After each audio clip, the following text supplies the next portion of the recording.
Welcome everyone to our council meeting, our first council meeting actually for the year 2017, January 23rd. Note to members of the public, all cell phones, pagers, and/or PDAs to be turned off. Additionally, for your information, please be advised that we are audio-video recording this meeting for your viewing pleasure as well. I'm here to let you know that Councillor Rayner sends his regrets for this council meeting tonight.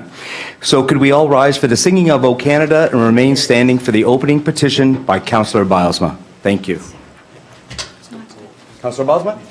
O Canada, our home and native land, true patriot love, in all thy sons command. With glowing hearts we see thee rise, the true North, strong and free. From far and wide, O Canada, we stand on guard for thee. God keep our land, glorious and free. O Canada, we stand on guard for thee.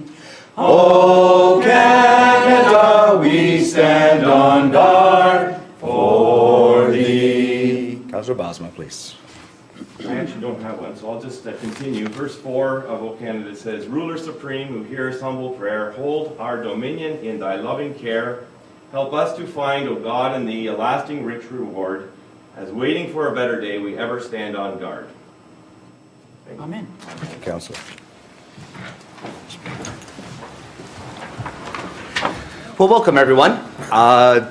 Is there any change in order of items on tonight's agenda? Councillor Bosma.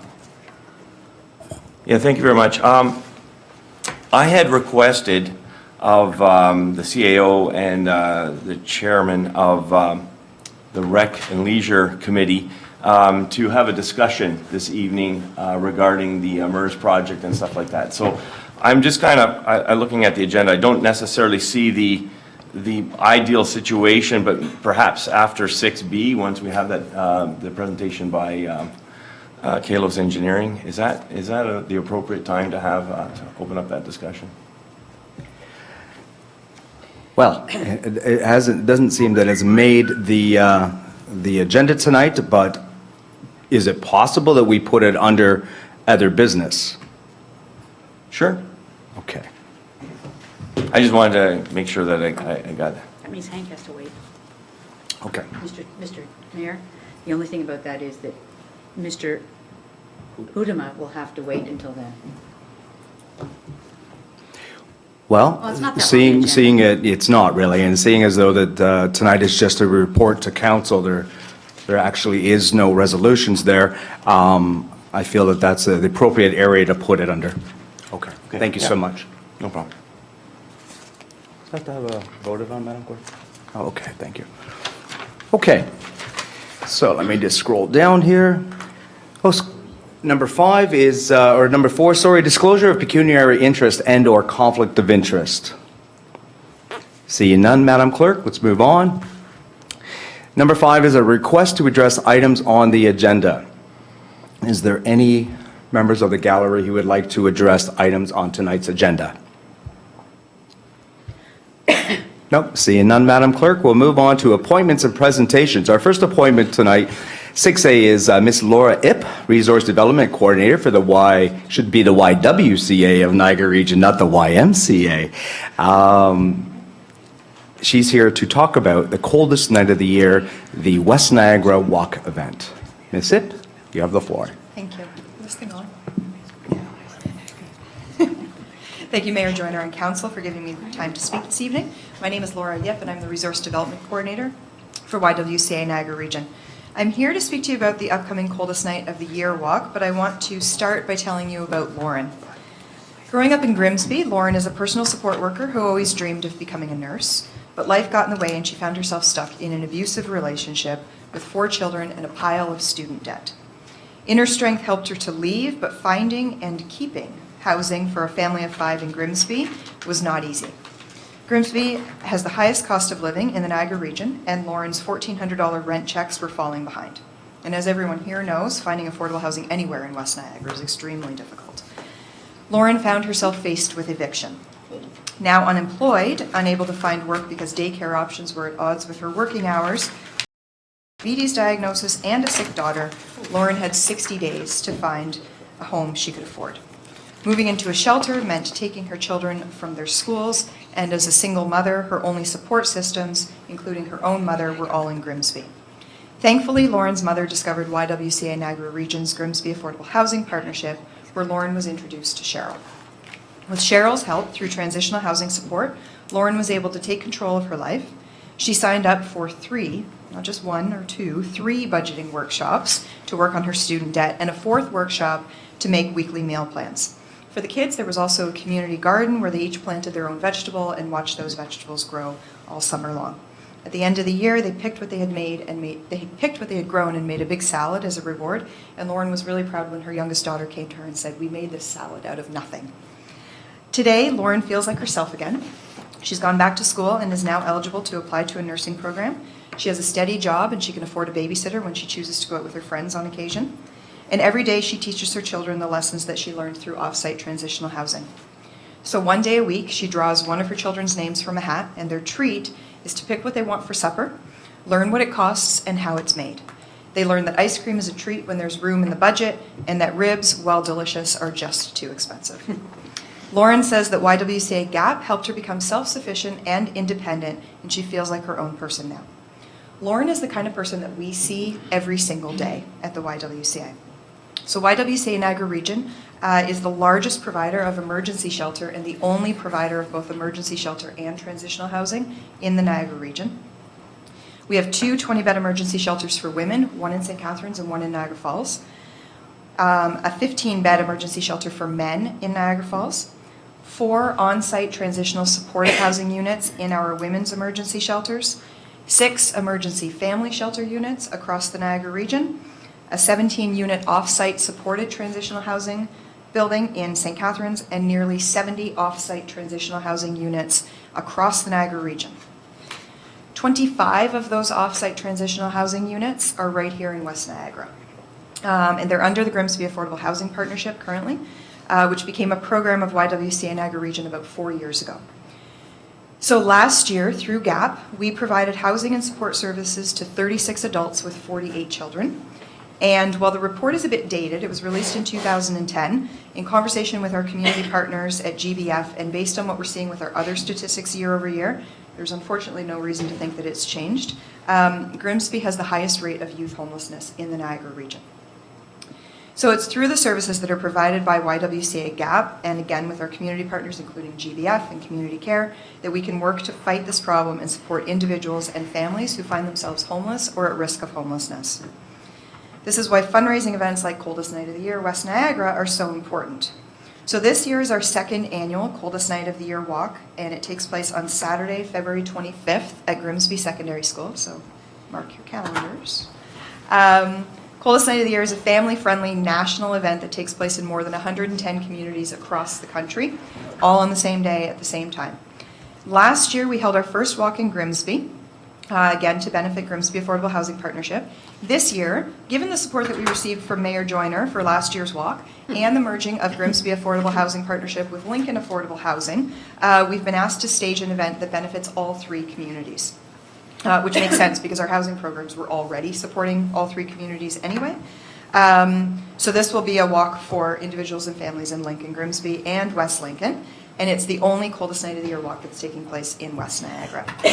Phelps Homes is our presenting sponsor, having made a 3-year commitment. They're actually the first company across Canada to make a commitment in advance for this event.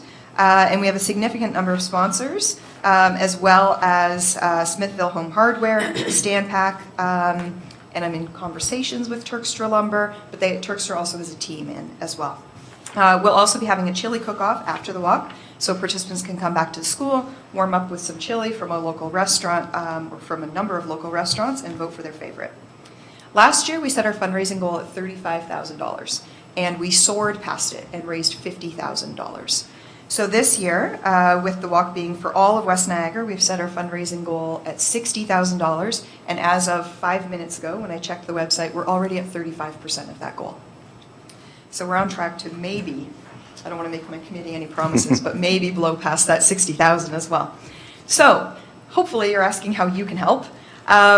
Mayor Joyner has issued a friendly challenge to the town of Lincoln and to the town of Grimsby, to their councils to see who can raise the most money. Mayor Easton and her council have accepted the challenge. I present to Grimsby at the beginning of February, and I'm hopeful that they'll do the same. So if you would like to win this challenge, you can join Team West Lincoln and walk with us and raise some money to help fight poverty and homelessness. If you haven't already, you should be receiving some information from Ms. Thrower about how to join the team. You can also encourage your friends and family and coworkers to participate through their schools, workplaces, or churches. All of the money, I think this is really important, although YWCA Niagara Region does serve the entire Niagara Region, the money for this event stays in West Niagara. It is here to support the programs that are in West Niagara. So we hope that you'll join us for what promises to be an impactful and fun event. There you go. West Lincoln Council, do we accept that challenge? We're not going to be put down by Lincoln. That's right, that's right. And I do want to add that West Lincoln Library was out in full force last year too as well. So, Oh, were they? oh yes, they were. And they're a big part of this year's team too as well. So it's not just council, it's the library, it's all staff of West Lincoln. So, Ms. Ip, we accept that challenge. You deliver that personally to Mayor Easton and Mayor Bentley when you speak to them. I know you've already spoken Well, to and Mayor if I Easton. may, she's looking at the chamber and the BIA and everybody on board for her team, so. Oh, yeah, we've got some yeah. competition. Laura, you do excellent work. I want to thank you for everything that you do, and you bring light to homelessness here in West Niagara. This is just an excellent day, and the walk is exceptional. You have a little chili cook-off at the end of it, where people can get warmed up and you know, have some fellowship and discuss homelessness. And it's actually just it's a great day, and it's a great event. It just happens to be on the same day as the Big Brothers Big Sisters Bowl for Kids' Sake too as well. So we'll be doing a little bit of bowling Bowl in the down afternoon, walk yeah, with and us in then the some evening. walking at night. So it'll be a full day, but that's good. That's really good. You know, I also want to make mention of Mr. Paul Phelps too as well. In order for him to be a corporate sponsor and commit a 3-year commitment, you know, there's a gentleman who's stepping up. And I know you're very proud of the fact that he is stepping up. I also want to make light of the fact that Standback is on board and Home Hardware is on board. And I know that you're working on Turkstra Lumber. And you're probably working on a restaurant to submit a chili. I'm trying really hard. Yeah. Maybe we can put the plug in at Touchdown Willie's to maybe come up and provide some would be chili great. for that event too. So, members of council, is there any comments or questions for Ms. Ip? Councilor Chichuk? Mr. Mayor, I just find that Laura every year brings us such wonderful information, and with your enthusiasm, I feel comfortable that there are people out there that are benefiting and are sleeping in a place that's safer than where they would be without people like you, and I want to thank you and the YMCA for taking on the challenge. I do understand that Mayor Joyner might have still been walking if he'd had the chili before the walk last year, because he told us he was in high gear and it was quite pumped with stuff that made you hot. So I may pass on the chili, but I do think we're going to hope to get to that this year, and we certainly will see if we can outshine Lincoln. Thank you. And I just want to add that there is vegetarian chili for people out there who are Yes. vegetarians I got too my as well. number. So, yes, I do. Any other comments or questions? Okay, thank you. Ms. Ip, can we have a copy of your presentation? And can we also have, I think you've got like 4 or 5 posters too as well. I already gave those to. Oh, you did? Actually, Okay. and I left some with the library earlier. Can I email a copy of the Sure, you presentation? Because can. I made some handwritten notes on this one as well. Email it to the clerk, Ms. Carolyn Langley, if you Okay. could. Okay, thanks so much. Thank you. Thank you.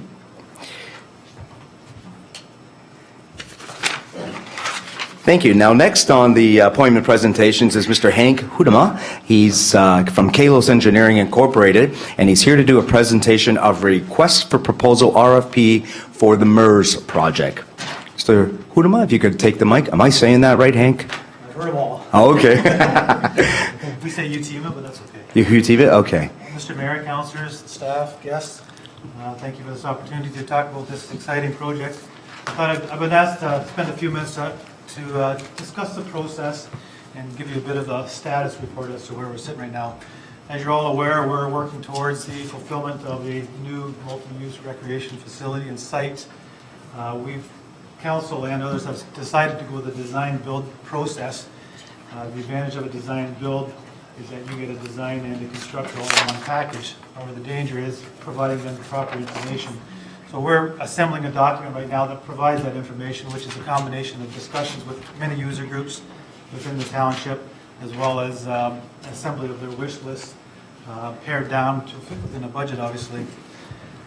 We have met with a number of groups over the past several months, including the AODA Committee, the Youth Student Council, Historical Society, Social Services, the Library, representatives from the arena, including figure skating and minor hockey, and assembled a fairly master list in terms of items and features that need to go into this facility.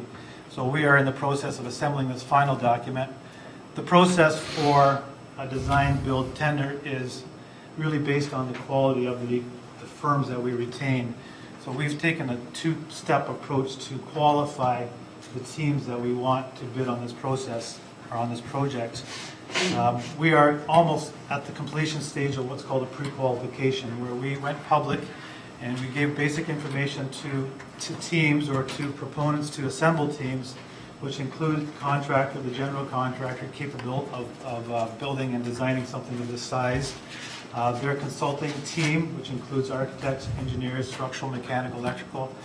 This project is a little bit unique because it has more than just an arena, more than just a library. It has a multi-use recreation center, splash pad, skate park, possible greenhouse, future band shell. So the technical expertise from a construction point of view as well as from a design point of view is wide-reaching. So we've asked proponents to assemble teams that encompass all those things. And we've had, the documents were prepared and the tender was, or the proposal call was closed just before Christmas.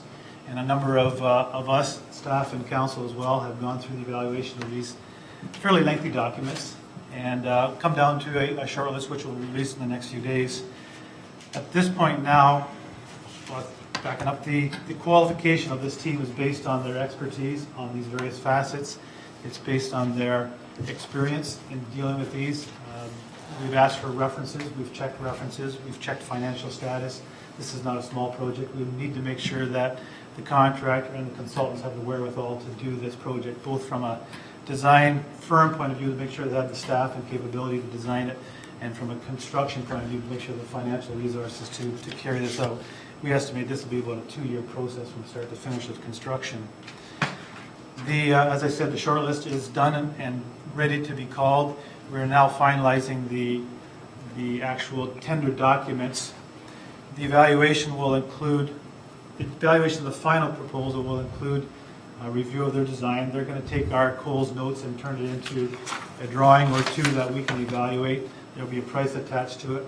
We'll also take into account their score on the pre-qualification stage. So a team that scored better in the pre-qualification will have a better outage on the final design. A basic snapshot of the building, I'm sure you're all aware of. The arena is going to have an 85 by 200 foot ice pad. It's been decided we're going to have seating for about 450 people. 6 change rooms, referees rooms, smaller change rooms. The library is currently slated at 12,500 square feet, which include a small area for the museum and the train station displays, as well as an area for social services, so that they can have some offices. There will also be a wellness center, so 3 major parts. The wellness center will include a room, a community room, we're calling it, a suitable size for a basketball court, with enough side space that we can have spectators for about 200 people. There will also be smaller meeting rooms, probably in the 40 to 60 person capacity. Combinable, so we have 3 smaller rooms that are open up to 1 big room, approximately 2,000 square feet. That'll allow for small meetings, exercise groups, yoga if you wish, card parties, anything that can be used in this facility. There'll be a small kitchenette as well as part of that. And that area of the building will include an office for the township staff, which is likely the program coordinator. The schedule, we're 2 months into it. We called our pre-qualification beginning of December. As I said, we closed it just before Christmas. The award will be sometime this week. Sorry, not the award, the shortlist will be sometime this week, we hope. The call for tenders to the shortlisted firms will be the 1st of February. There's a lot of work for these selected firms to come up with a design, to produce drawings, and to produce a price. Obviously, they need to know what they're building based on our documents.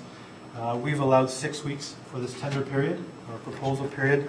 The tentative closing date right now is scheduled for the middle of March, allowing 2 to 3 weeks for the committee to review these proposals.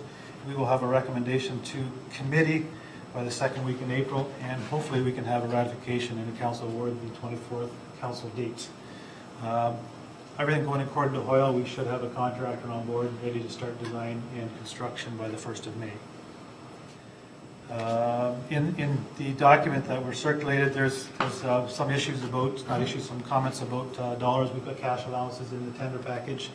There will be things that just can't be designed at this stage in terms of the document that we're preparing. So we've got allowances for things such as kitchen equipment, sound systems, security systems. They'll be designed in the next few months as we continue on. They'll be tendered separately, but there's an allowance in the contract that will be part of the main bid price. So in a nutshell, that's it in terms of presentation. Thank you, Mr. Hutima. Thank you for your presentation. Is there any members of council that have any questions for Mr. Hutima? That's good. You think the mayor of a vast, large Dutch community would be able to say that, right? Coming around, Yeah, I will.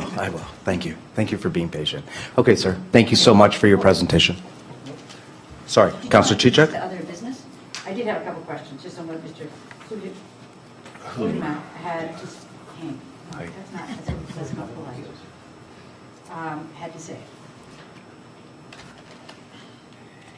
And I just wanted to clear one thing, because I think there's a lot of misunderstanding in this township. And that is that the pictures that we saw, that were put together by the design team, that were just trying to put conceptually what could happen if we built these elements, components of a center, that is not what it's going to look at. Not necessarily. Right? Correct. We are putting out a call for a design build. So when we receive since we've shortlisted 4 to 4, what they come back with will be their proposal on what they're suggesting they will build for the money that we have. That is correct. Okay, because, just for correction, because I know it was important that we see a concept, it was important that it was out there. I just don't want anybody to be disappointed that we're going back out there, and I think that's a very important thing. And I know we've taken down some of those pictures because we don't want people to think that we were now changing that design. That was probably the most important thing. And I think that was the other question. You mentioned 450 seats. How many seats are there in the existing arena? And I'll leave my rest of my questions. That I don't know. I 5? thought this was an easy one. I'm not sure. Brent might. Brent? Mr. Julian? Through you, Mr. Mayor, to Councillor Chichak, I don't know the exact number, but it's in that 3 area is what I believe. 300. Yeah, somewhere in So this there. one will be about a third larger as far as seating. A third larger. If it's 3, I just heard 450. So it'll be a little larger Correct. with some seats that have backs as well as heat and other seats that just have heat. And we've asked for, obviously, general heating. That's subject to be designed still, but we've asked for 300 seats. That'll be the bucket form seats. And the balance, 150 seats, will be just with plank seats. Okay. Mr. CAO? Your Worship, if I may, and the reason also for some of the seating too is part of the fundraising campaign where you can buy additional seats. If you go to other facilities, you'll see different advertising and campaign and fundraising packages based on seating as well. So we're trying to look at obviously 2 different aspects of the seating arrangements there. So Thank you. Thank you. Okay, sir. Thank you. Okay, I'm going to leave the rest of my questions to other business because it sounds like that's where you wanted them going, Mr. Mayor. So, Thank you. but those were principally 2 questions that I've been hearing repeatedly. Thank you. Yeah, thank you. Okay, let me just get myself queued up here for the next part of this. Okay, we'll move to confirmation of minutes. The first part is council minutes, regular December 12, 2016, confidential minutes under separate cover. Councilor Trombetta, you have that resolution, please. Thank you, Mr. Mayor. Get it here, sorry. Moved by myself and seconded by Councillor Chichuk that the minutes of the open session portion of December 12th, 2016 regular council meeting be accepted, and that the confidential minutes relating to the closed session portion of December 12th, 2016 regular council meeting be accepted, and that the minutes remain confidential and restricted from the public disclosure in accordance with the exemptions provided in the Municipal Freedom of Information and Protection and Privacy Act. Councillors, you've heard the resolution moved by Councillor Trombetta and seconded by Councillor Chichuk. Are there any questions or comments? Seeing none, I will call the vote. All those in favor? And that is carried.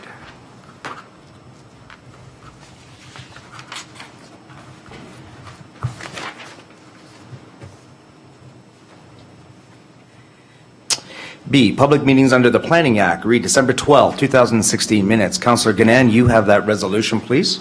I do, thank you. Moved by myself and seconded by Councillor Bilsma that the minutes of the public meeting held on December 12th, 2016, under Section 34 of the Planning Act, with respect to zoning bylaw amendment, James Smith and Darlene Blatt, file number 1601-013-16, be accepted.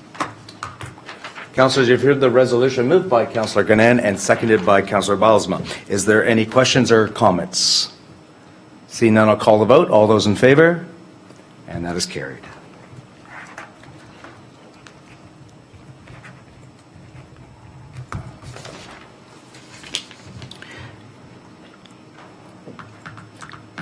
We'll move on to communications. There is no communications for tonight's agenda. Next, number 9 is Mayor's Remarks. Under Mayor's Remarks, I have a couple of items listed here. One is 9A, recognition of Smithville United Church, and B is the Canada 150 verbal update.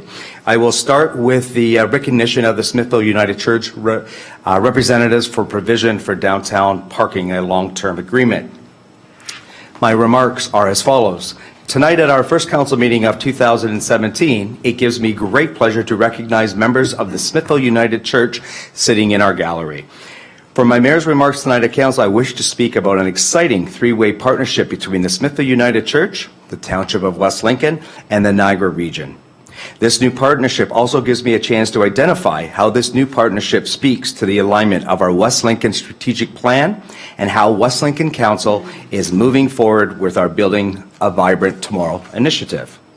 Later on tonight, West Lincoln Council will be reading out and confirming bylaw number 2017-08. However, now at this time, I would like to read out the forthcoming bylaw for the benefit of members sitting in the gallery. The bylaw reads as follows. A bylaw to authorize an agreement between the Corporation of the Township of West Lincoln and the Smithville United Church for a long-term lease/license agreement for the provisions of parking. Although the bylaw will be read out later tonight, Mayor, Council, and staff would like to take this opportunity now to personally thank the Smithville United Church Executive Committee and members of the congregation for entering into a long-term lease agreement with the Corporation of the Township of West Lincoln for the provision of a shared, newly constructed municipal parking lot. West Lincoln Council is very pleased that the agreement will be finalized before you tonight. Council is also excited and proud to proceed with a partnership with the Smithville United Church for the benefit of the West Lincoln community. Council also recognizes the importance of our new Smithville United Church lease agreement for many years to come. As I mentioned earlier, this parking lot agreement speaks favorably towards our alignment with our West Lincoln strategic plan and our Building a Vibrant Tomorrow initiative. When I speak of alignment to our West Lincoln strategic plan, I speak of increased civic engagement and community involvement through enhanced partnerships, good governance, and good leadership. Through the creation of our Sustainable Economic Development Advisory Subcommittee, this lease agreement partnership with the United Church demonstrates how the Township of West Lincoln has endorsed our mandate and ratified one of our key recommendations, and it reads like this. It says, establish a joint parking partnership between the Township, Region of Niagara, and a local property owner for additional downtown parking. After learning about the Niagara Region Environmental Assessment recommendations on Region Road 20, or otherwise known as part of West Street, West Lincoln Council and staff took the initiative to reach out to the Smithville United Church and find a solution to our mutual on-street parking dilemma. West Lincoln Township staff, in conjunction with the Niagara Region Public Works staff, worked tirelessly with the Smithville United Church executive to identify additional parking within the downtown core. This partnership agreement with United Church has the potential for up to 35 new additional downtown parking spaces.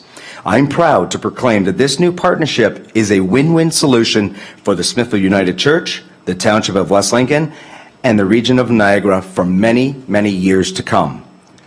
Well done, Smithville United Church. Well done, Niagara Region Public Works Department. Well done, Mr. CAO and West Lincoln Senior Management Team. And well done, West Lincoln Council. To West Lincoln Council and to our new friends and partners in the gallery, Smithville United. This is what you can accomplish when you increase civic engagement and community involvement through enhanced partnerships, good governance, and good leadership. Let me conclude by saying, ladies and gentlemen, on behalf of the Office of the Mayor, West Lincoln Council, West Lincoln Senior Management, the Niagara Region, and the Smithville United Church, please join me in applauding Mr. Dennis McPhail and Mrs. Marion Dawson and the Hamilton Presbytery for their guidance and their final approval of this partnership lease agreement as it moves forward before us tonight. Many heartfelt thanks to everyone who made this agreement a reality. Mr. McPhail, Ms. Dawson, you're to be commended. Congratulations.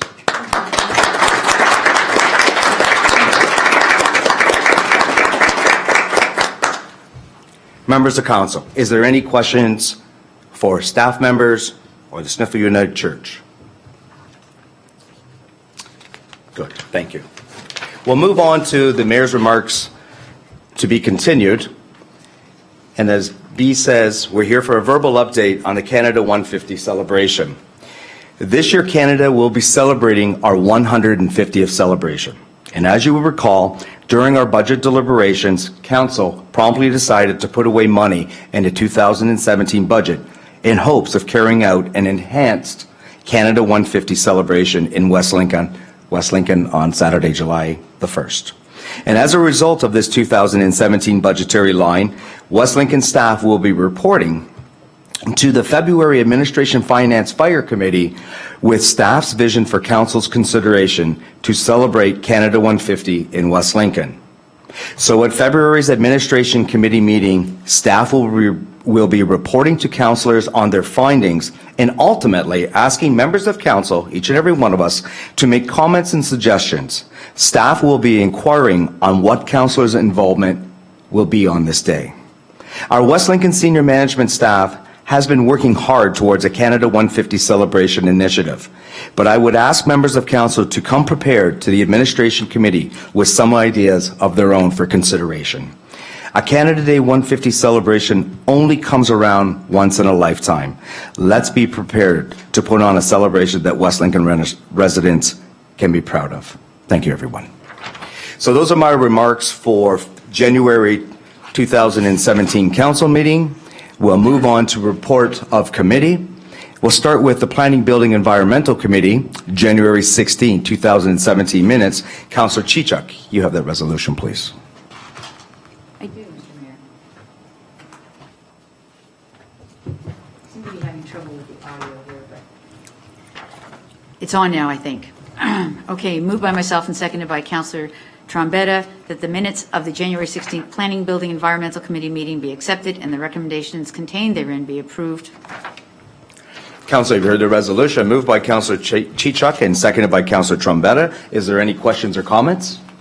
Seeing none at this time, I'll call about all those in favor. And that's carried. Thank you. Sorry, I was reading. 10B is the Administration, Finance, and Fire Committee, January 16, 2017 minutes. Confidential minutes are under separate cover. Councillor Bell, you have that resolution, please, sir. Moved by myself, seconded by Councillor Bilsma, that the minutes of the open session portion of the Administration, Financial, Fire Committee meeting held on January 16, 2017 be accepted and that the recommendations contained therein be approved with the exception of items and there is no items.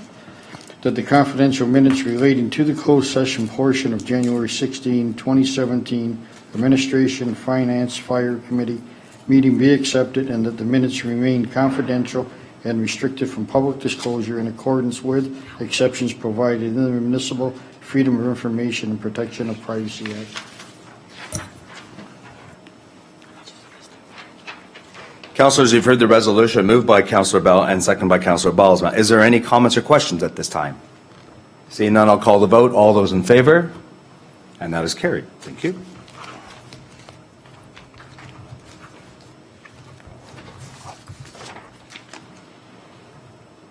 C, Public Works Recreation Arena Committee, January 16, 2017 minutes. Councilor Trombetta, you have that resolution, please. Thank you, Mr. Mayor. Moved by myself and seconded by Councilor Chichuk that the minutes of the Public Works, Recreation, and Arena Committee meeting held on January 16, 2017 be accepted and that the recommendations contained therein be approved. Councilors, you've heard that resolution moved by Councilor Trombetta and seconded by Councilor Chichuk. Is there any questions or comments? Seeing none, I'll call the vote. All those in favor? Excuse me, that is carried.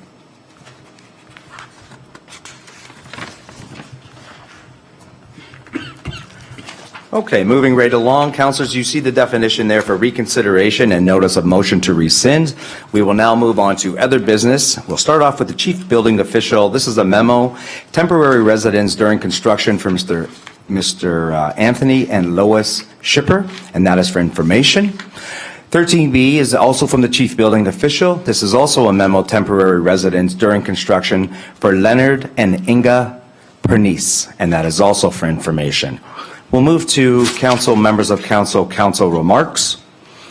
Mr. Mayor, I just can't remember, but I was asked the other day, maybe no one's going to know the answer to this, but a temporary residence allows someone to build a house and not have to tear down their existing house. Can someone remind me how long they have for that temporary residence? Mr. CAO? I believe if you're ready to remember, I believe it was a year and they could come back for additional. Is that how it works? Thank you. Sorry, Mr. Mayor. Okay, you're welcome. We will move on to members of council remarks. We'll start with my right, your left. We'll start with Councilor Bell. Okay, Councilor Balsma. Councilor Ganan. Councilor Chichuk. I'm good. Councilor Trombetta. Okay. I do have some remarks, and let me just find them here. Some comments.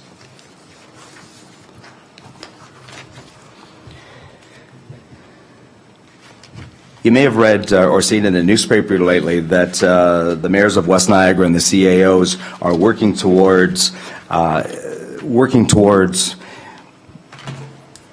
putting down some groundwork to see where the West Lincoln or how the West Lincoln Memorial Hospital can be moved ahead.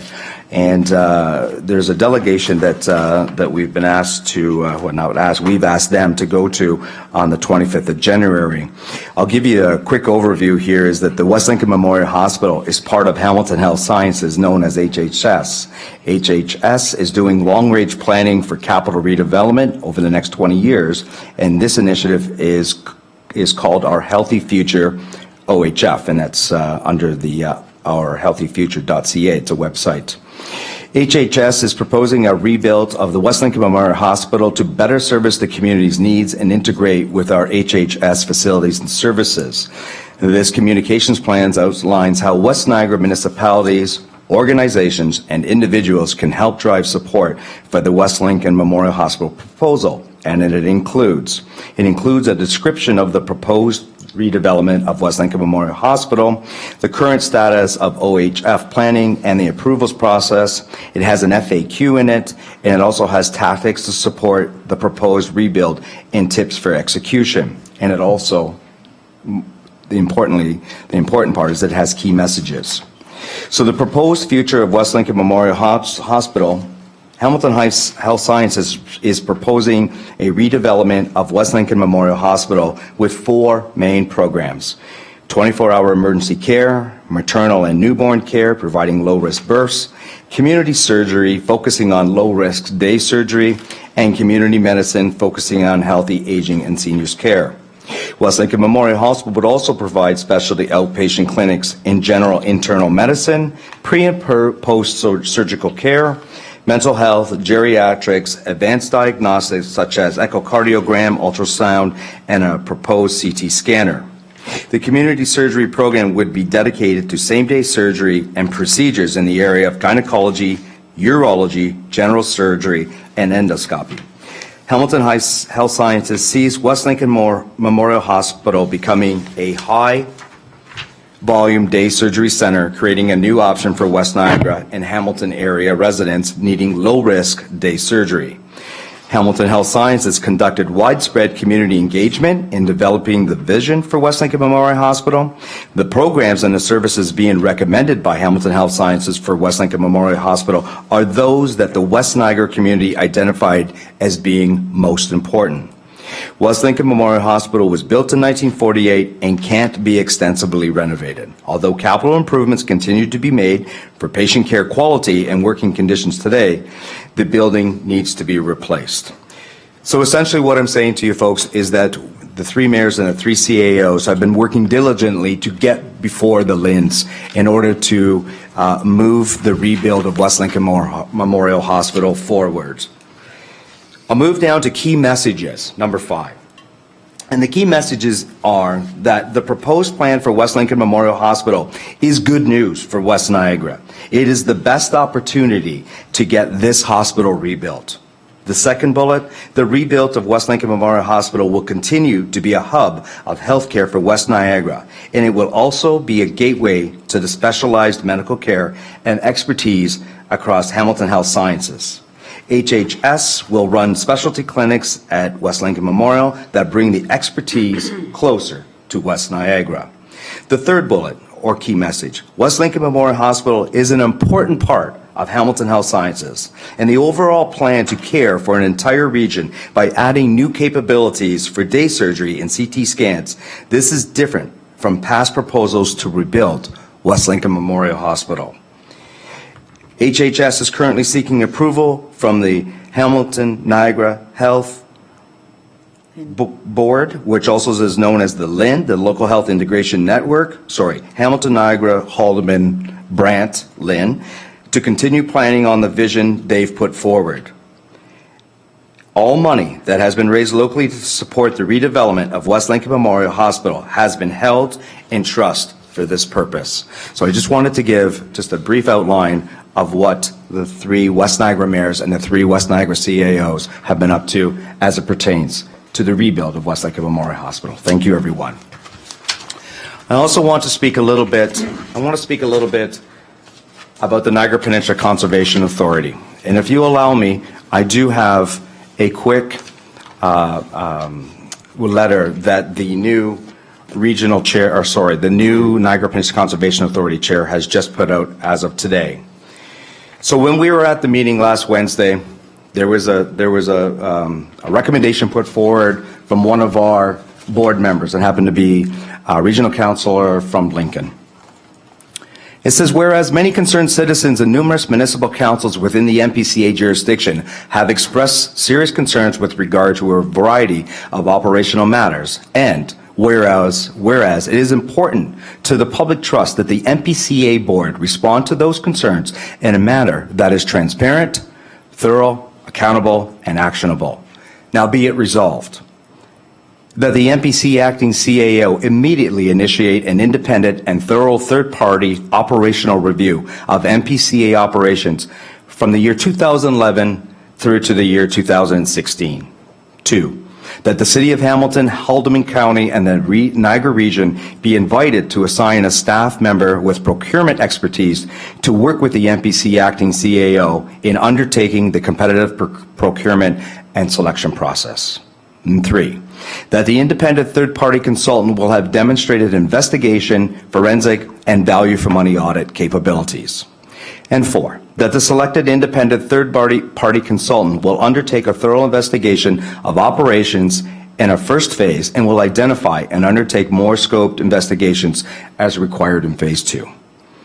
And 5, that the acting CAO will provide all necessary administrative support and cooperation to the consultant, and that all reporting, updates, and recommendations from the consultant will be direct to the full board at regularly scheduled or special board meetings. All updates will include an appropriate open session report and closed session report as required. And the last one is that the review be budgeted with an upset limit of $150,000. Members of Council, I'm here to say that the Niagara Peninsula Conservation Authority is listening to the communities, the 12 communities of Niagara, Hamilton, and Haldimand. And with that, there has been a statement that has come out just today by the MPCA Chair, Mr. Sandy Annunziata. And you may or may not know that he has replaced our former chair, Mr. Bruce Timms, as the new chair. So it says, Welland, Ontario, January 23rd, 2017. And this is from Councillor Sandy Annunziata, the new chair of the MPCA. I will always appreciate the opportunity to engage in thoughtful discussion with our partners. We have many partners, and in my capacity as chair of the MPCA, I will ensure their voices are heard. The MPCA board is composed of 15 members, 6 members are mayors, and I am proud of the work that the board and the insight all members bring. I am particularly proud to have Member Kaspersets acclaimed as vice chair, and Member Kaspersets is from the Hamilton area. As a citizen appointee with a substantial background in environmental science, he will be a steward advocate for our agricultural partners. Advocacy is important. It is the hallmark of political action, and I respect that. There will always be a degree of advocacy for projects, initiatives, and policy interpretation on behalf of the members of the board. After all, this is the job of elected municipal leaders, to push forward the issues that matter most to the communities that they represent. Advocacy does not translate into bypassing provincial policy, nor does it prevent oversight agencies like the MPCA from carrying out its mandate as conferred by provincial legislation. Advocacy will continue to be an important democratic right that all members of the MPCA use to bring issues of concern to the board table from their respective municipalities. This allows us to engage our partners in thoughtful, respectful discussion and gain common ground and solutions. Advocacy always means that we recognize that provincial policy is not always perfect. That is why there are debates in councils and legislatures across this great country. There are times when circumstances will occur where local municipal leaders take issue with either federal, provincial, or regional policy. Part of the reason the province conducts policy reviews is to give stakeholders and commenting agencies with recognized status of the opportunity to effect positive changes within the acts. It is municipal partners that led this charge on behalf of the citizens that they represent. To be certain, the MPCA board will continue to provide thoughtful responses to the province and will wait in anticipation what new changes, if any, will be part of the Conservation Authorities Act. How these potential changes will impact our programs, our budget, our mandate, speak to our ability to adapt and, more importantly, to evolve. Some have called for the board to step down and be replaced by appointees confirmed by what appears to be someone else's idea of better representation. Rather than duly elected officials, I will not discuss the merits of those proposals. If the province of Ontario provides specific direction through policy changes about how boards of conservation authorities are populated, then we'll certainly respect that and abide by them. Until then, we will not fall prey to ideological arguments which contradict the Act. Furthermore, we strive to achieve balance by listening to all voices. However, at this time, one group appears to be drowning out all others. We must ensure balance, and in my capacity, I will be steadfast in that goal to bring fairness to and for everyone. MPP Forrester stated that she has heard from board members who say, we've gone in a new direction to balance conservation with the economy. I believe it is irresponsible for a member of the provincial legislature to marginalize the voices of other stakeholders. There are carpenters and trades, people employed in the home building industry, skilled workers in manufacturing whose plants can't expand, and farmers looking to maximize yields through expanding their land use. MPP Forrester is choosing to ignore their concerns and appears to listen only to those with an apparent singular agenda. In effect, she seems to be pandering to one special interest group and only one. The MPCA will not do that. I have continually expressed my desire to bring balance to our many partners. I stand by my conviction to listen to all their voices. My first act as chair was to oversee the process that allowed MPP Forster an opportunity to speak. I'm grateful the board saw value in that decision. Every voice should be heard. At my very first opportunity in a very public forum, I extended my right as the chair to work cooperatively with MPP Forster and all MPPs in the watershed. My first piece of legislative business was to vote in favor and ratify as chair a vote to conduct an independent Phase 1 operational review and performance assessment from 2011 to 2016. I was disappointed that despite my efforts to enable more transparency, Ms. Forster chose to criticize that openly. For the record, in my role as chair and with all my leadership instincts, I am compelled to address that. However, I would rather rise above the divisiveness that continues to come from this particular partisan MPP's office and re-emphasize my commitment to working with all of our partners. To that end, we will continue to listen, be responsive, and advocate on behalf of the residents, landowners, farmers, municipalities, conservationists, environmentalists, volunteers, home builders, and every single group that endorses, questions, or is affected by our policies. We will manage those voices and expectations exclusively within the language of the Conservation Authorities Act, in quotations. To ensure a stable and prosperous economy, the government acknowledges that wetland conservation must be balanced with the environmental, economic, social needs of Ontario communities. And that comes from the Ministry of Natural Resources and Forestry, MNRF, under Wetland Conservation Ontario, a discussion paper of July 2016. It is clear we have important work to do, and that comes from Sandy Annunziata, Regional Councilor, and the new MPCA Chair. As you know, members of the gallery and members of council, there has been much news, in our local newspapers, both here in West Niagara and across Niagara, and also in the Hamilton and Haldimand area. I think this is new Chair Annunziata committing to all members of council, to all members of Niagara, Hamilton, and Haldimand, that we will do everything in our powers to portray the MPCA in a better light. Thank you for that. Mr. Mayor, just to that point. I'll take one question. Mr. Mayor, it's not a question, it's a comment, and it's we at West Lincoln have been one of the few municipalities that did not choose to execute a motion to some way ask for the minister or someone outside of the MPCA to conduct an audit. And it should be noted that while we've been watching it, we've been carefully watching it because we do care what's going on. I'm proud and thankful that the MPCA board has chosen to do an audit based on internal pressures and not that of the outside. The whole Conservation Act, as we all know, is under review by the province, and so if there's changes that need to be made, they'll be made in that. But I'm glad to hear, and I'm glad that you were able to bring to the table that MPCA has chosen to undertake that audit themselves. So thank you very much for bringing that to the table tonight. Thank you, Councillor. Okay, we will now move on to new items of business, only for items that require immediate attention, direction from council, and must first approve a motion to introduce a new item of business. I do know that Councillor Bylsma, that you expressed an interest to bring forward a new item of business. So just so that you know, sir, you can bring forward that item. You will need a seconder, I think, Madam Clerk. Did he say he wanted to bring a new item of business? I thought he just wanted to talk under other business. Well, Sorry.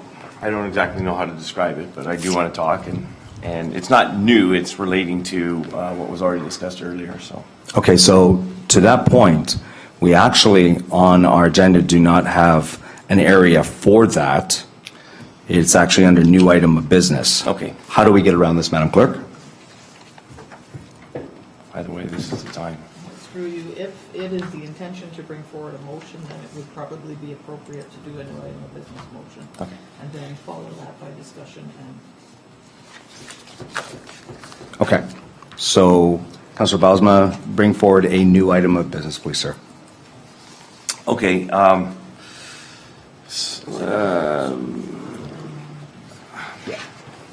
me see here. Well, I have a description, I have some questions, and then I have a motion that I'd like to consider. So maybe I can read the motion, get a seconder, and then read my talking points? No, is that no? It would be a motion to introduce a new item. Once that's approved, then you can do that. Okay, so I'd like to have a motion, put forward a motion to introduce a new item regarding the MERS proposal that was presented this evening. Okay. Can you give us a little bit more information? No, I can't. It's just basically, so as a general, I will as soon as we get into it. It's regarding the direction that the MERS and the recreational committee attending to this has moved, I guess. Okay. It's a So procedural. before we go any further, I'll say to this council that you understand that this has gone through committee and council in 2016. Yep. It's also been passed under the 2017 budget. Yep, I'm fully aware of all of those things, yeah. So you will be bringing forward something that is new, that hasn't already been discussed in 2016? That's correct. Something new? Yeah. Okay. Is there a seconder for that new item of business? Sure. Councillor Chichuk. So that all members of council understand, this has to be a new item of business dealing with the MERS project, something that has already been duly moved and seconded, but Councillor Bosma says it's new. I will be calling for a vote. Mr. Mayor, Questions? I was under the impression that Councilor Bosma wanted to ask questions Yeah. so I'm a little bit confused. I thought he wanted to ask questions of Mr. Hudema. I'll get that right by the time we build this thing. So I thought that that's what he wanted to do. So I'm seconding it to put it on the table so that he could ask the questions he didn't ask during the presentation. That's actually where I thought he wanted to go, so. Okay, so the process or procedure for the agenda is that under Mr. Hudema, he was just doing a presentation. There is no resolution. It was just simply a resolution to council. Or sorry, it was just a presentation to council. So that's why I asked where we're going to put this, because we actually don't have any place on this agenda. We, as councillors, need to abide by the same rules as we ask the general public to abide by. And is that you need to get on time onto the agenda in order to bring forward your questions. We afford you that opportunity as councillors to bring forth those questions during committee and council meetings, which I will remind you that has already been dealt with in 2016. So I guess what we're asking here, we're begging the indulgence of council to now be able to get you to ask questions that have potentially already been asked.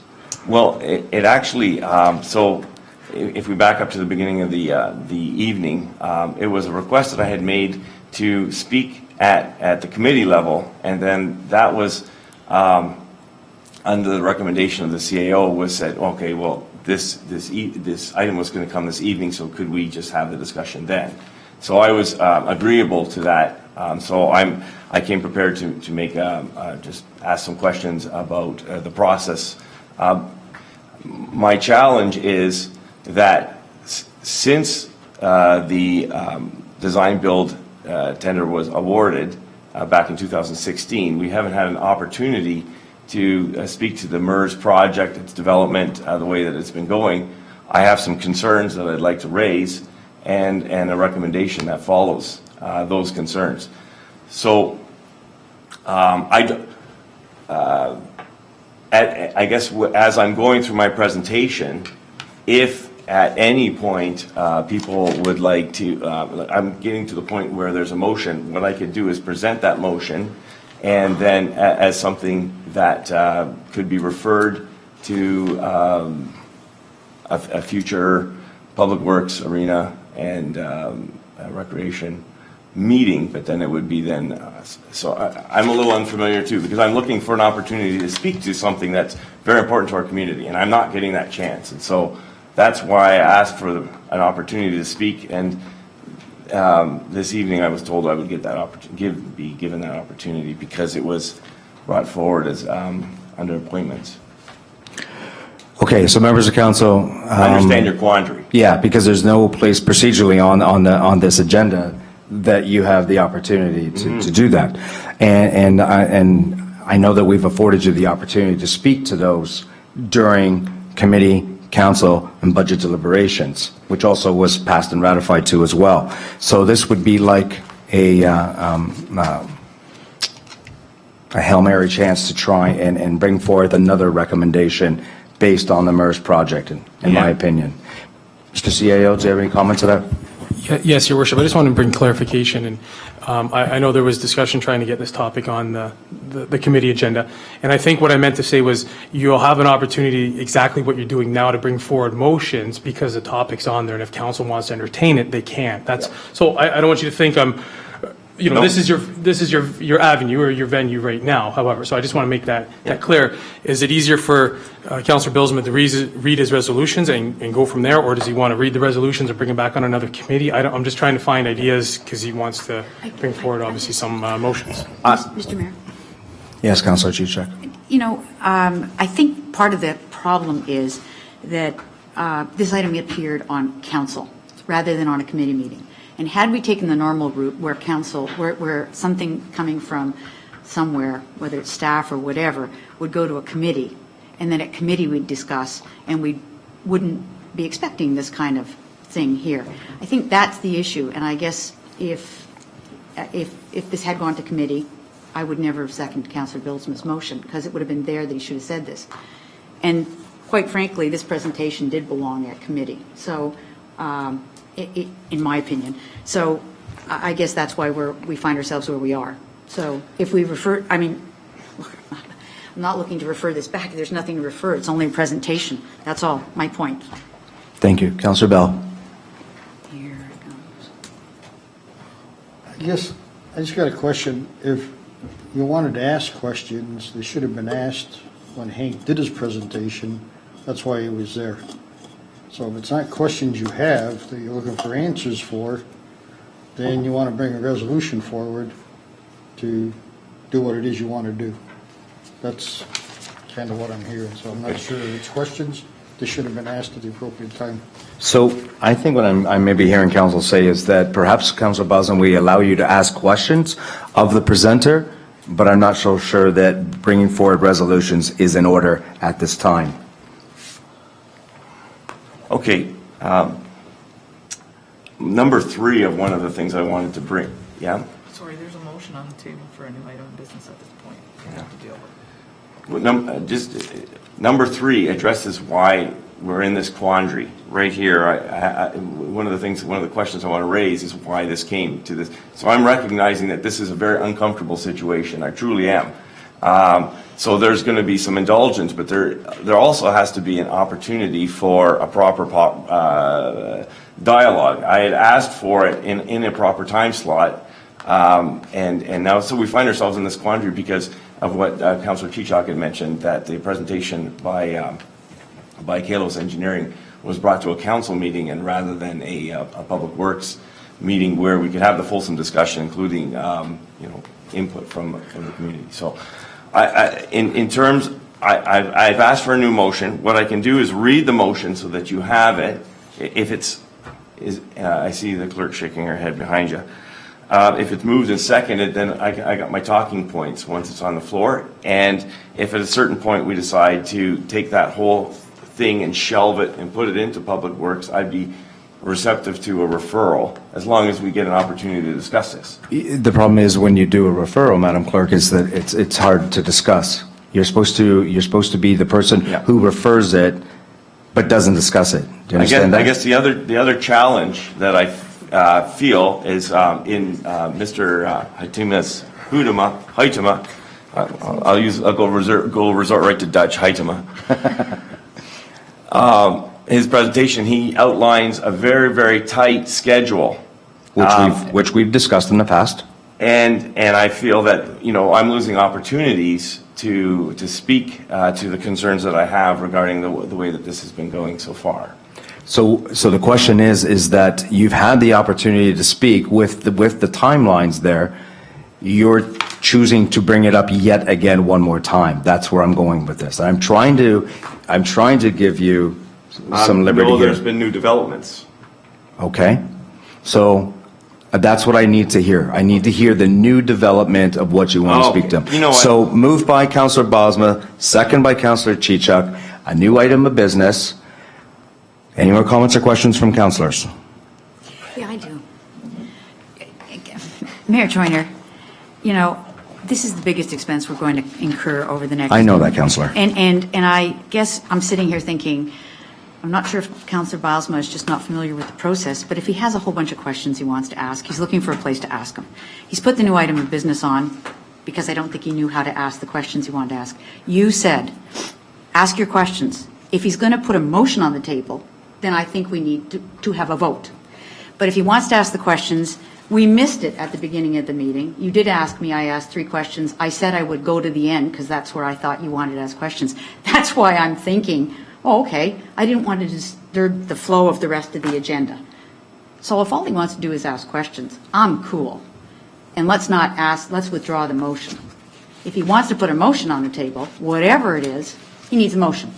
Okay, but unfortunately, it's under new item of business. So I'm at the pleasure of councillors with a new item of business, duly moved and seconded it, and then we'll allow the councillor So to I'll ask withdraw questions my of the... second. I'd withdraw the motion. That's what I was trying to get at, to move back rather than a new item of business. But whatever we have to do to give Councillor Bilesma the opportunity to ask questions. That's really what I think the issue is. Councillor Bell. So long as these questions are new questions, not someplace we've been already, 2016 right up until now. If it's something new, a question's a question. It should have been asked to Hank. If it's something we're going to rehash again, no. Okay. We spent enough time on it. Can I get a seconder for that, for Councillor Belsma to ask new questions of the MERS project? Do we need a seconder for that?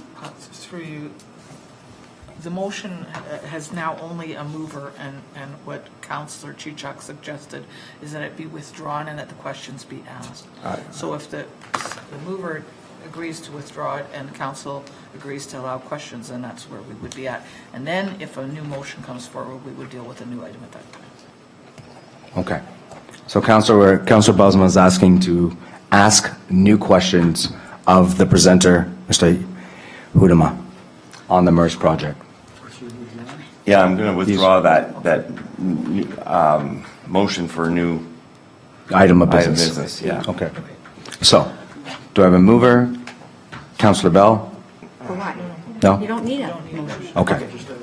Okay. Councillor Belsma, go ahead and present and ask your questions, please. Okay, thank you very much. And again, I apologize because of the awkwardness and the time frame with which we are constrained. This, so as a caveat or as a premise, I agree with, or I stand by what council had put forward to Kalos Engineering as a design-build project. So that's not what I'm disputing. So let me begin. Number one has to do with, and at the beginning of the, in the beginning of the evening, right after Kalos Engineering made their presentation, Councillor Chichuk did allude to the advertisements that went out to the public, and she was very gracious. I'm not quite so excited about them. So I got the two here, and the reason that this is new is because these presentations, including the one that was out in the hallway, there have been some in the paper, are wrong and misleading. How so? The presentation, or the what went out to the public was new, and it was different than what we had agreed to. They show a walking track on the above the arena, and that's the yellow, and it's in all the literature that's gone out. They show a band shell. They mention a museum, and that when we had a discussion about the MERS back in, just tell me the month. I'll write it down once and I'll just use it all the time. It was in October? October 17th. October 7th, on the October 17th meeting, when we had that discussion, and we chose the Plan B, the word museum never showed up in Plan A or in Plan B, and now this word, all the literature is going out and is talking about a museum. So I'm curious to know, these are some of my questions, why the extra parking, the walking trail, the museum, the band shell, and the walking track are all shown in what I believe to be the Plan A of the project, and not the Plan B, which is what we decide to go for. So that's my first question. Some of these questions may be answered by the chairman of the Recreational and Leisure Advisory Committee, if they could help me out with that. So this this literature that has gone out is exceedingly inaccurate. Question number 2. I don't know if you want to write these down, but I'll just kind of keep going. The promotional material that was also handed out, and this is also very controversial, also shows a greenhouse.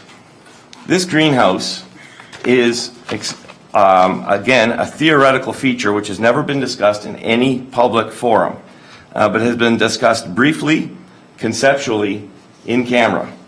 So this feature should definitely not have gone out in any public documentation because of the nature of where a concept regarding this greenhouse originated. So why did that go out? So I want to know who authorized this and why these particular presentations of the MERS project went out. That's the second question, the greenhouse origins. Number 3, again, has to do, my third question is why this presentation by Kalos Engineering came to council. This is part of our challenge here this evening. We've already dealt with that, obviously spent some time.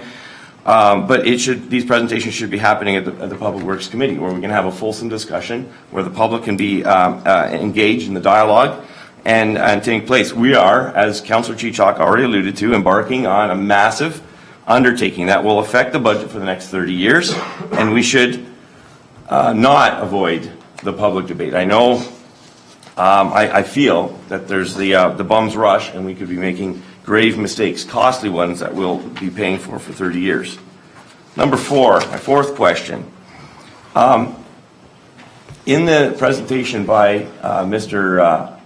Huitema, I noticed that the library in particular has moved away from something that we agreed to in Plan B. So we agreed, and I'm on record saying I was in disagreement, but I abide by the ruling of the council that the 10,000 square feet would be set aside for a library, and yet in the presentation this evening it's 12,500. Now I don't necessarily want to put Kalos Engineering on the spot, but they clearly took direction from something and somewhere other than this council. So who changed the size of, who authorized a change in the size of the library? We as council voted on Plan B, which had 10,000, there is 12,500. The advisory committee, the Public Works and Recreation or Leisure Advisory Committee, has no authority to overwrite this council's decision. It is a blatant transgression of the terms of reference of that committee, procedural bylaw, and the Municipal Act. It's very serious charge to have an advisory committee change an act of council.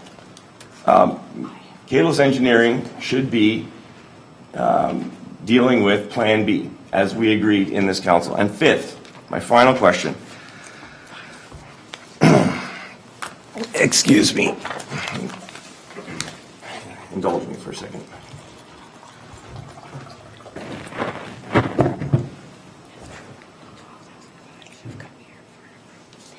Thank you very much. Fifth, the committee itself is out of order. And this is a very serious charge. To my knowledge, and since I've never seen any minutes of this advisory committee,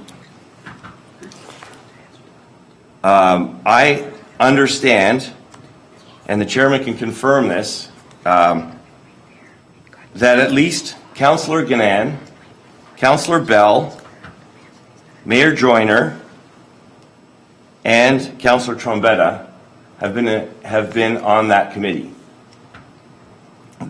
We understand the seriousness of that as councillors because we've been, that number 4 makes a quorum. No advisory committee can be formed of quorum of council without proper documentation. You know, that's a very serious thing. That's a transgression of the procedural bylaw, the terms of reference of the committee, and the Municipal Act. As you So- understand it. As I understand it. I thought 4 from 7 was quorum. As I've always understood 4 of 7 is quorum. So, Mr. Mayor, can I just, I think let's let the councillor list all of them. there's so many, I'm going to lose track, so I just. Well, no, okay, that's the end of my questions. I have some measures and then a concluding statement, just so I could tie it all up for you. So there is no conclusion. No, it's a question and answer period. It's a there, question. Councillor. Okay, so So we're going to go back to number 1, and because the advertisement is Yes. put out by the CAO of the township on council's behalf, let me add that. We're going to get Mr. CAO to answer the first question, please. Your worship, through the members of council, the answer to question number 1 is council, as a resolution, asked staff and the working committee to come back with a proposed plan and design for the MERS. That was our directive, and that's what we came back with. As a result, that conceptual plan, and I'll say it again, and you said it in your discussions, the concepts in it was strictly concept to get dialogue and transparency back to our community as what we were looking for. So staff and the committee took directive from council to proceed with a conceptual design. That's how we came up with those plans. Because those plans were also emanating from the survey that was asked from this council to go out and do. So we took, and we had numerous meetings, those top 20 that were identified in the survey, and this is how we took those top 20 based on the community support for these services were implemented into that design plan. Sure. It wasn't, as the staff just said, yeah, we're going to throw this, throw this, throw this, throw this. It was strictly based on information we received from council to go out and conduct the survey and from our master plan, which was technically approved by the previous council.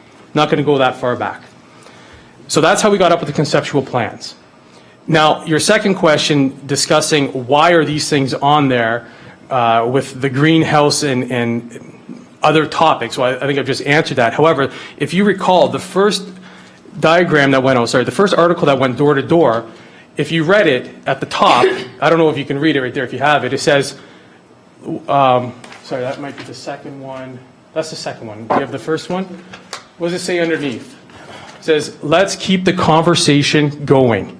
So that's the first ad we sent out to the House to say, let's keep the conversation going.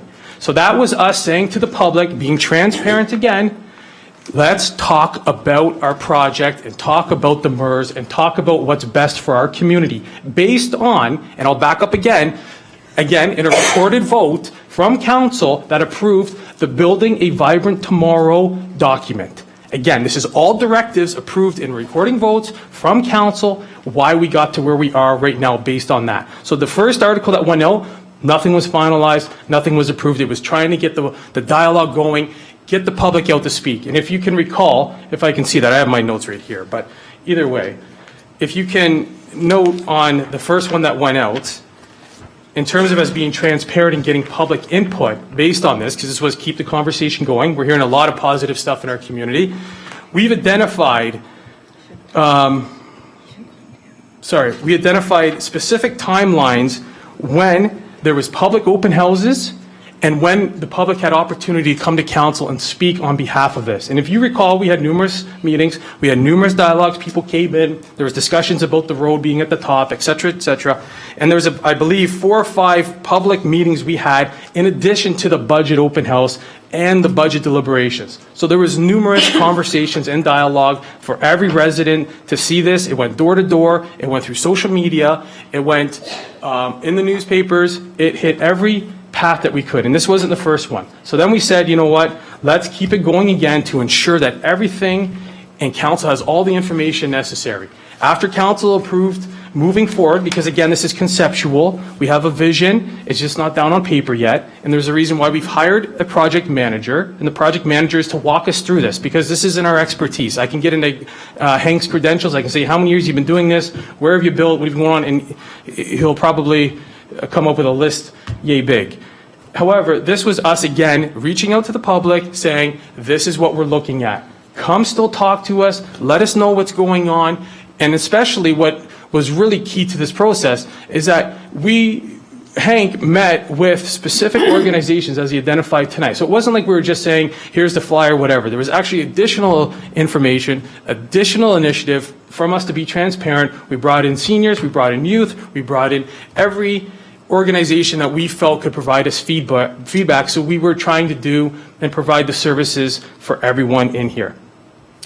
That's where we are with the greenhouse and how this all came to be with the 2 articles. So there was nothing, and again, we tried to stay consistent so there wasn't any thought that staff or there was any type of dialogue on the side that was trying to change. And I won't get into that because I believe the administrative's doors have been wide open in terms of dialogue and where we're going and how we're moving forward. However, I don't want to get into that right now. That wasn't your question. That's just me saying I'm giving you my CAO word. We've done a lot of dialogue with respect to this and trying to be transparent. Hence why everything has been approved to date, and we believe this is the next steps, why we hired the project manager. The third one was the presentation, why at council? Why at council? Because really council, we believe is the most important committee that you can have, and based on this topic, we wanted it to be at council, and we wanted to have dialogue based on our next steps. And our next steps was moving forward with the RFP. That was a directive by council as a whole, a recorded vote, again, moving forward with the RFP. We hired Hank, based on a recorded vote again, to take us through this process. We're doing exactly what the directive that council has agreed to in a recorded vote to move forward with. Your fourth question was, why are we here? The library change. The library change, correct. So, and I was kind of on the same level as Councillor Chichak. When I knew this was coming back for dialogue, I was going to step up originally and ask Hank to explain how we got to the 12.5. Knowing this was coming back, I was hoping to have the initiative to get it. But however, the 12.5, there was an additional 2,500 square feet that came forward based on dialogue at the committee level. And the committee level wasn't saying, this is what we're doing. There's a reason why we presented it tonight. There's a reason why we're being transparent. There's any opportunity that council does not want to entertain this, they can at any time and remove the 2,500 square feet. It was us being proactive and saying, realistically, the numbers that the library needs is 20,000 square feet. We know realistically, it might happen, it might not. However, it hasn't happened to date. And we know there's additional services that we still need to offer in there. So there was a suggestion to say, is there any way we could also give back in terms of not a museum. Sometimes when you say museums, you think of, a huge building and, more of like an interpretive center and information center, because there is a lot of history and historical information that is located throughout this township, especially in the train station. So there was that dialogue to say, okay, well, let's start thinking for the future and let's start planning for the future and let's present this to council as talking points, as us coming back to council and asking for your support. Not once did this committee say, this is it, and we've conducted business without a term. We've always come back to council every single time, and there's been a recorded vote every time there's been information presented to this council on behalf of both the chairs and members of that committee. Fifth, the present, I have actions based on, I guess you're saying representation that was on the committee. based on the terms of references, the mayor is a non-voting. There's two chairs. Councillor Chichuk was in attendance on those meetings as an observer, and Councillor Ganan was in attendance as an observer for the library. So there was no business, there was no conduction of moving the business forward based on the terms of references or based on people acting outside terms of references. So again, I attended every meeting, and that's why I was there. And if there was any concern that I had, I would have brought that forward. Again, this is not a committee of council. This is why we established these committees. For example, the Economic Development Committee. You know, we present the actions. We're here to present actions. If we want all the minutes, they were coming forward anyways, but a lot of the committees are not presenting their word-to-word minutes. They're presenting their actions. And a prime example is the Economic Development Committee, which is Joanne Chichuk and Councillor Bell. And what did we approve? Tonight, for example, we just approved in the recommendations through that committee, we approved the United Church. And that was our mandate through that committee to go out and implement the Building a Vibrant Tomorrow. So not only are we doing it in the Recreation Leisure Library, we're also doing it on the Economic Development Committee. We're also going to be doing it on the Transit Committee. And we're also going to be doing it on the Turbine Committee. So there's been no dealings from Councillor Chichuk or Councillor Ganan at those meetings. So I think I've answered your points. I don't know how much more I can provide, and please help me if I've missed something, because I want to make sure that, again, and I believe there was also dialogue from the chair numerous times to reach out to yourself, and correct me if I'm wrong, I don't want to, or Councillor Rayner, to bring you guys up to speed what was taking place. Plus there was emails from my office advising you of the timelines and the next steps identified. So I just want to ensure to you that there has been zero dealings of municipal actions that are not beyond the terms of references. So, Your Worship. Thank you. Do I have the floor? Go ahead. Okay. So, thank you for some of those explanations, and obviously your passion, is duly noted. So after you have given explanations,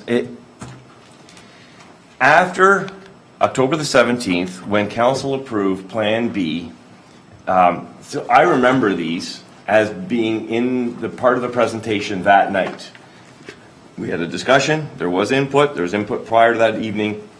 The culmination of that evening, we approved Plan B, okay? And I understand that there was still a conceptual nature to that because we hadn't done the design build. But again, I ask, why did these go out as facilitating more dialogue, in a sense? Because we had a time for dialogue, and then council made a decision based on all the dialogue, and it was, as you say, it was a recorded vote. So I don't find that your answer is sufficient in the fact that at that point, from the conclusion of that vote, these should have been scrapped because they were part of that presentation that was rejected, Plan A, and a new concept should have been correctly included, which would have struck the band shell, struck the additional parking lot, which confuses the issue because it almost seems, because in these documents it talks about 23.6 and shows these pictures. This is not what we're going to get for 23.6, and so I find that this advertisement, this is not what Plan B was run. So I'm trying to stick with the script, and I find that this doesn't stick with the script. So that's my, I guess, still that question's on the table. Thank you, Councillor. Mr. CAO. Your Worship, through the members of council, no one has said that we won't get all that for 23.6. This is the whole point of the design build. Something might come back. The project might come in at 20 million. We don't know. Based on the numbers, the two documents we received, were based on approximately $22 million, right? Give and take. However, through the competitive process, they might come back and say, you know what, it is coming in at 22 million, and council might have the opportunity to then include the band shell back again and stay within the 23.6 million, or whatever it is. All it was an opportunity not to say this is anything changing. We were just trying to keep consistent with our communication plan for the public. until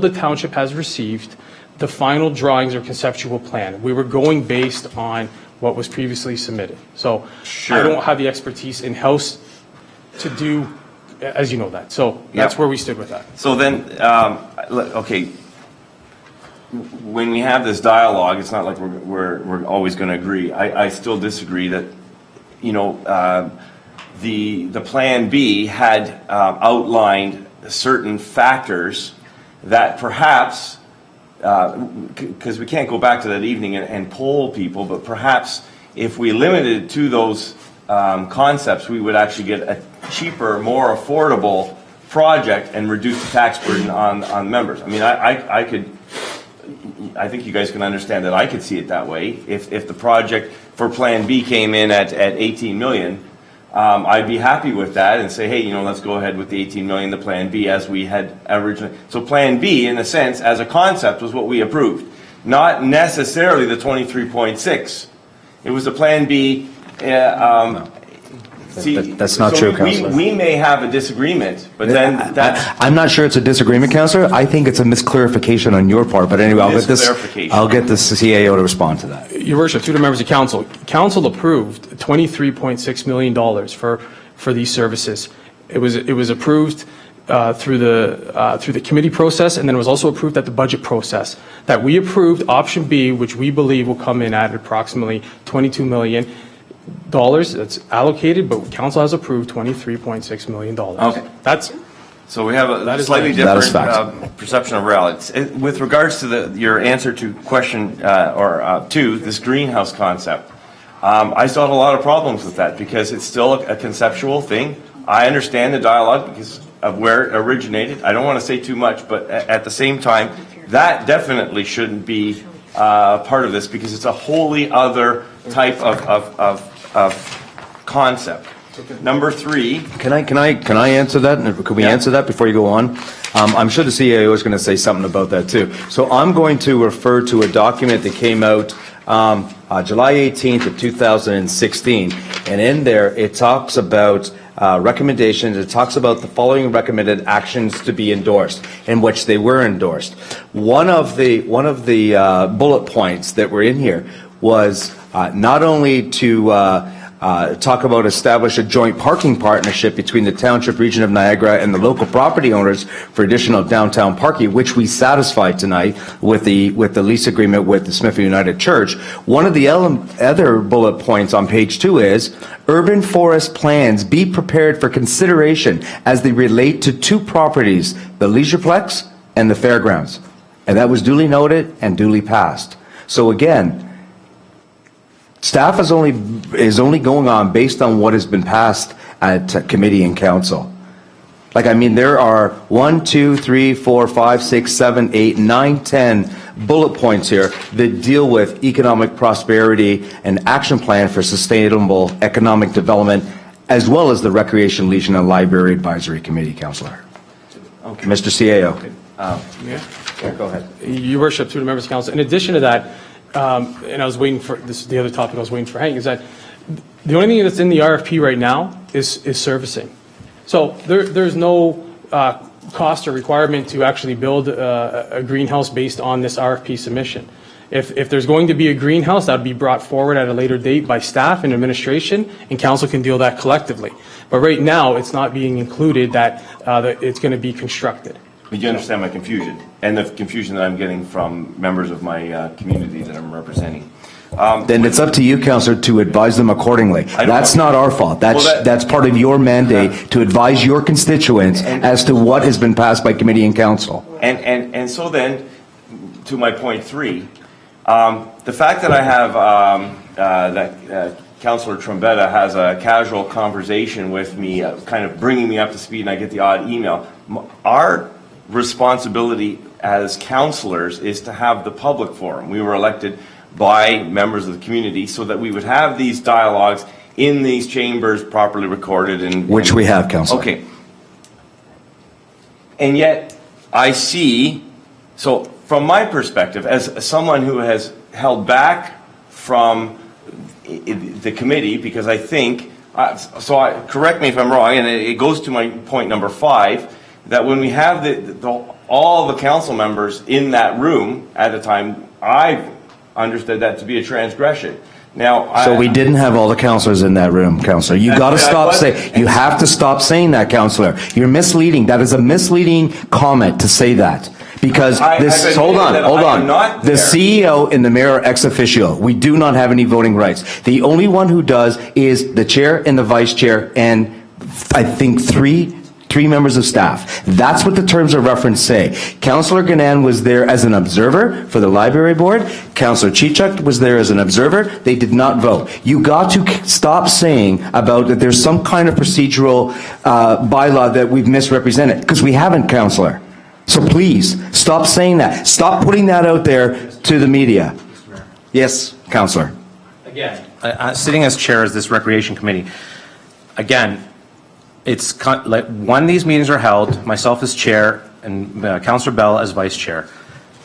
And Councillor Ganan is a part of the library board on this committee. The mayor sits in these meetings. Councillor Rayner has never been to one. And I've invited Councillor Chichuk as a Ward 2 resident to attend if she requires to keep up to speed, sitting there as a resident to keep her constituents informed.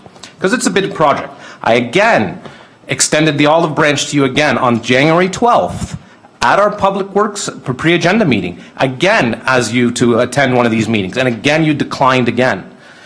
Okay, so to say that you're not informed, you are informed. I've consistently brought you up to speed as Recreation, which is I'm going over and above as a good colleague and a councillor to bring you up to speed. Everyone else is up to speed here. Councillor Rayner is on holidays and calls me to be up to speed. So From Hawaii. From Hawaii. So you have yet, and which I don't understand why. I've reached the olive branch out multiple times. But Hold on, let me finish. Multiple times for you to attend. And I was kind of disappointed because you did give me your guarantee that you were going to come at this 19th meeting. You said, I'll see you there. And you kind of disappointed me on that aspect. Again, nothing is voted on in these meetings. It's open to the public. There's no votes. It's just an informal dialogue committee meeting. So you have a lot of misrepresentation of this committee meeting where I don't know where you're getting it from, or you're making it up, because I don't know where you're getting it from. You've been informed by me. There's nothing that you don't know. So this is where I'm having an issue with it, because I've reached the olive branch to you, Councillor Bosma. You've declined to attend. Councillor Chichuk, as a representation of Ward 2, has attended every single one except one when she was in New Zealand, because she wants to keep her constituents informed. So I'm sorry. And again, I'm really disappointed because you missed the 19th meeting.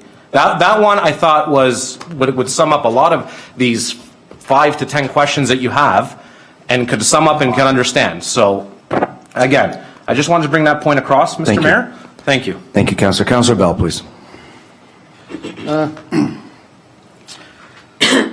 I agreed to let Councilor Bilsma ask his questions so long as we weren't going to be rehashing the past, and unfortunately, other than the issue that he believes that we had quorum at one of our last committee meetings, everything else is things that we've talked about in the past. It's well documented. Unfortunately, Councilor Bilsma didn't read or missed it, or I'm not sure what happened, but he misunderstood it somehow. But it's well documented. It's there. And I guess at this point, I believe we should just call the question and let's move forward. There's no question. There is no question. Then that's, done. With Councillor Chichuk. I understand that there's a lot of emotion in this, and I think that that this would better be served if we were the committee that meets, the advisory committee.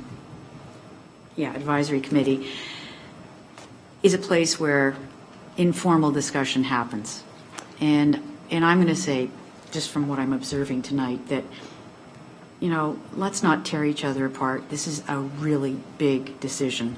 This is to ensure that everybody's singing from the same songbook, and I'm not going to accuse anybody. I have to admit, I wasn't at the meeting of October 17th because I was in Australia. in it was New Zealand, sorry, New Zealand first and then Australia.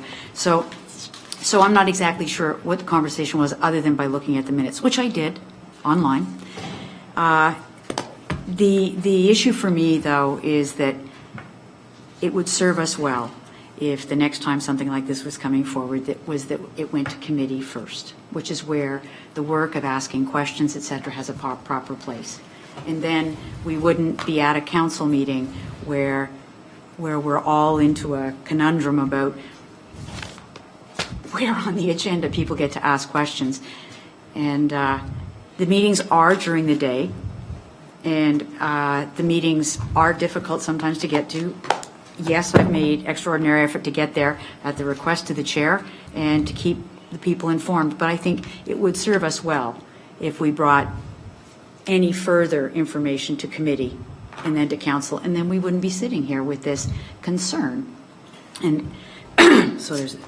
Mr. Mayor, if Yes, as Chair of Public Works, if any council member has anything to bring to committee, they can bring it forward to the chair, and I will sit down with the director, and we can put that on the agenda. If any member of council has anything to bring forward, they have that opportunity. You have that ability as a councillor to do any time. So I think we're going in circles here. We are. Again, you have that opportunity to bring up anything you'd like, come bring it to the chair, and like I said, we'll sit down with the director and we'll get it on the agenda. If that's warranted to be on the agenda, we can discuss it. So again, we're just spinning here. So We've broken no procedural bylaws, Chair, no. And I mean, like, as far as it says here on page 9, it outlines what the calendar is going to be too as well. Sorry, page 8, you know, the call for tender, January 31st, the mandatory bidding meeting, February 8th, tender call, January 31st, tender close, March 16th, review and evaluation of submissions, end of March 2017, and report to committee on April 18th of 2017, with hopes of a shovel being in the ground the 1st of May. There is no, we've been as transparent as we possibly can be. Actually, if I may, I would take issue with that, simply because as a non-participating member of the committee, and again, my understanding is if there's 4 of us in a room and we're discussing matters related to this community, that is a transgression of the Municipal Act because we've achieved quorum, and so it doesn't matter that they didn't have votes or whatever, they've participated in that. Okay, I'm just, my understanding. Now, we can get a ruling on that. It's just a simple, quick call to an ombudsman or something like that, or just a quick review. I'm not suggesting that we do that. However, a couple of rebuttals, okay? Again, I have not received in any of my packages and available to the community the minutes for the discussions. So as somebody, kind of in that sense, maybe a more objective standard, sitting back a little bit, I'm looking at some of the things that are being proposed, and I'm very confused. Again, I talked about this. These came out after the October 17th meeting. This was not my understanding. Plan B was my understanding. So I'm saying that when we stray from Plan B, there are decisions being made outside of these chambers, whether, and properly, my number 3 point was that this should properly be in committee, which is why we're having a bit of a challenge. So why didn't you say that when this was all brought forward? Why did you wait till tonight? I waited tonight because this is absolutely, without a doubt, the first opportunity, honestly, if you all, Through the chair. First opportunity to discuss this. This one has been sitting in my briefcase. Excuse me, Mr. Mayor. We had Public Works last week. There was another opportunity to bring it forward at that time as well. Okay, and you remember my very first comment of the evening was that I had requested that. Requested what? I requested to discuss the MERS project at Public Works last week. The CAO confirmed that I had made that request, and by his recommendation, it ended up here because of the presentation that Kalos was making this evening. So this is where I brought it, okay, by staff's recommendation, okay, and staff confirmed that right up front. And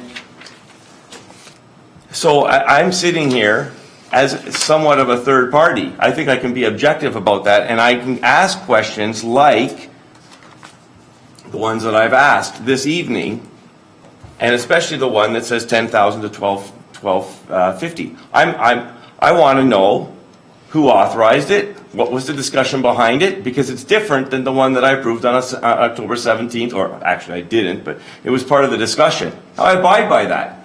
I'm just curious why the council or the committee didn't abide by that by changing the numbers. And that's my whole point for almost all of this, these questions. Why are they not sticking to the plan that council agreed to on October 17th? This is the first opportunity to speak to it because of holidays, because of, things. The presentation was this evening. So here we are. I agree. It's a little bit awkward to do this at council, but this was the opportunity that's afforded to me. If you would like to, I'm willing to end the discussion right here, right now. You guys we can all go home, finish off the bylaws, and then have carry on a discussion properly in Public Works. But this is where I'm at. So I'm willing to stop. Well, I think the latitude is that we are stopping at, pretty close to stopping here at this time anyway, because there is no Well, then I resolutions. won't say any more, and then I will. Okay. Can I ask just one more point of Mr. CAO? Can you please address number 4? I think you've addressed it already as to how the library moved from 10,000 square feet to 12,000, I think it's 250 or 12,500. Your Worship, through the members of council, this change or this proposal was coming forward tonight for further dialogue. I was waiting for it to come back to the table to advise you that there's an administrative recommendation based on the dialogue on the committee that administration believes that we should be tendering 12,500. Based on the requirements for the short term, but also for the requirements for the long term. I think we were a little bit short on those numbers. So administration was asking Hank, because you want to make the RFP as solid as possible. You don't want to be throwing out different stuff because then people are they're not going to be aware of what's actually being built. So you want to have a firm number moving forward. So based on the dialogue that was around the table as the working group, administration felt that 12,500 should be the number we should be putting in the RFP. And I'll say this once again, the number for 12.5 when it comes back in the RFP, we don't necessarily have to accept the 12.5. It was a strong message to the people that are bidding on this, that this is the way we're moving and these are the square footage that we need for this service. There was nothing else behind that. It was trying to accommodate a historical museum or an interpretive center to really showcase our heritage and our community, which we don't have right now. Plus, this was part of going to be one of the 150 initiatives eventually that comes down for potentially future grants. Now, again, I can throw that out with a splash pad. I could use that wherever. But there is a lot of services that we're trying to accomplish in this one task. So that was the only topic behind that, and I was waiting for it to come to this section of the agenda. If not, I was going to tackle it when Hank, but I felt out that it was deferred to now. So that's where I stand. Okay, thank you for the discussion, members of council. Thank you, Councillor Bilsworth, for bringing it forward, and staff, and Hank for the comments and the answers. We will move on to bylaws. Let me see who has that. Councillor Bosma, do you have all of them, sir? I do, and after all of that, let me take another swipe.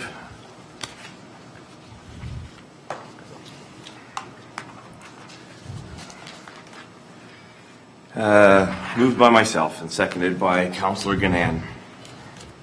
That leave be granted to introduce bylaws 2017-02-03-04-05 and -07-08-09-10-11 and -12, and that the same shall be considered to have been read a first, second, and third time with one reading, and are hereby adopted, and that the mayor and clerk be and are hereby authorized to sign and affix the corporate seal thereto, any rule of this council to the contrary notwithstanding. Councilors, you've heard the resolution moved by Councilor Bylsma and seconded by Councilor Gann. Is there any questions or comments? Seeing none, I'll call the vote. All those in favor? And as carried. Members of the gallery, there is no confidential matters tonight, so the mayor has declared the meeting adjourned at the hour of 8:51. Thank you, everyone.